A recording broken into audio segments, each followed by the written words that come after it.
There is really nothing more backwards than this. And this is very telling for the so-called Department of Environmental Protection, if we can even call that.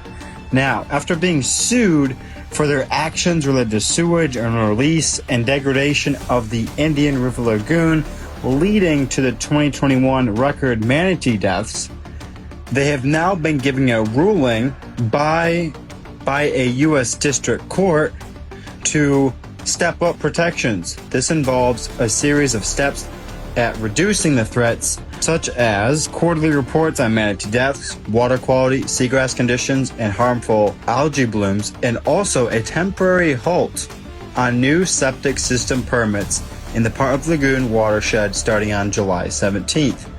Now, if you can believe it, the Department of Environmental Protection is suing against this ruling that was done against them because of these manatee deaths. The Florida Department of Alleged Environmental Protection is now asking a federal appeals court to halt this district judge's injunction, saying that the, quote, indefinite moratorium on the construction of new septic systems further threatens to impede commercial and residential development in the state, unquote. And we know that there was an unusual mortality event and that there was a researcher from FWC assigned to this. And the district judge that ruled against the DEP had said this is due to the previously and currently permitted discharge of legacy pollutants via wastewater into the North Indian River Lagoon. And then these have led to the death of seagrass, which leads to the impediment of manatee health.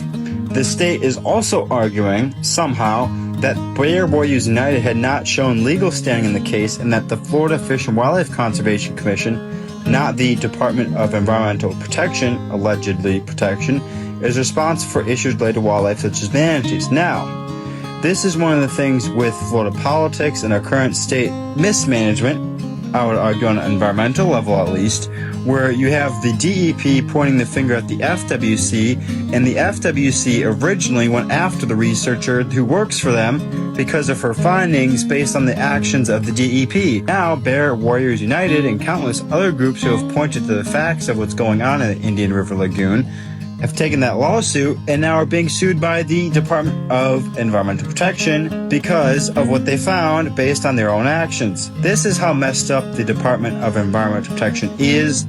They have very little public engagement. They have very little recognition and feeling of responsibility to the public and to wildlife.